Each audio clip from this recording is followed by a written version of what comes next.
Discovery Education has two great projects that you can use or have students use, Board Builder and Studio.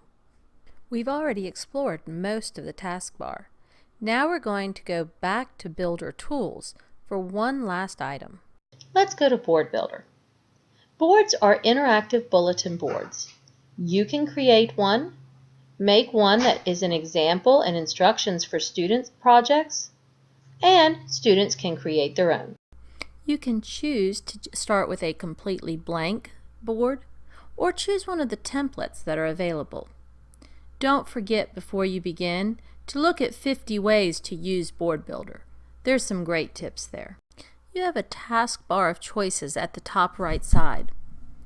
You can share it with other teachers in your school or district, and you can also assign it for students if you're using it as an instruction board. Once again, you save it into your content folders. When you choose the blank Board Builder, go ahead and then decide what colors you want the background and the boxes. Everything is there at the taskbar on the left side. Editor tools allow you to post the headline, text box, media, which would be pictures, images, and other items from Discovery Ed, as well as uploading your own pictures, videos, or Word document. One great way to make a board is to use it as project instructions, showing students exactly what they need to create their own board. Looking back at the left taskbar, your main taskbar, you will see under Builder Tools, Studio.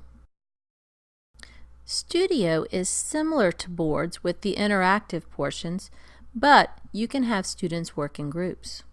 Discovery Education recommends, if you're sharing your boards, putting a small bio at the top about yourself. Then, you'll notice that on the right-hand side, you have some varying things that allow you to edit the board. This example of a studio board uses the Multiple Perspectives SOS and has videos from Discovery Ed embedded above where students would answer questions. This board even has a reflection box for students to discuss what they've learned.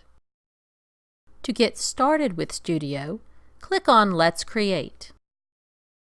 At the top is where you will be able to change the background design, add collaborators, or share it with others when you're finished. At the top, you can look at boards you're collaborating on or have joined with other teachers, ones you have published, and ones you have assigned to students to do. From your page of boards, click on the three dots, and that's where you can invite people to collaborate or share or publish your board as well. You can once again choose which classes, and within those classes, which students receive the assignment. You can have placed your students in groups if you would have liked, and assign things by group as well. The Publish screen looks a little different from some of the other things we've worked with. Have fun exploring Board and Studio. There are a lot of different projects you can do. I've even had an English teacher who created research papers using the different boxes.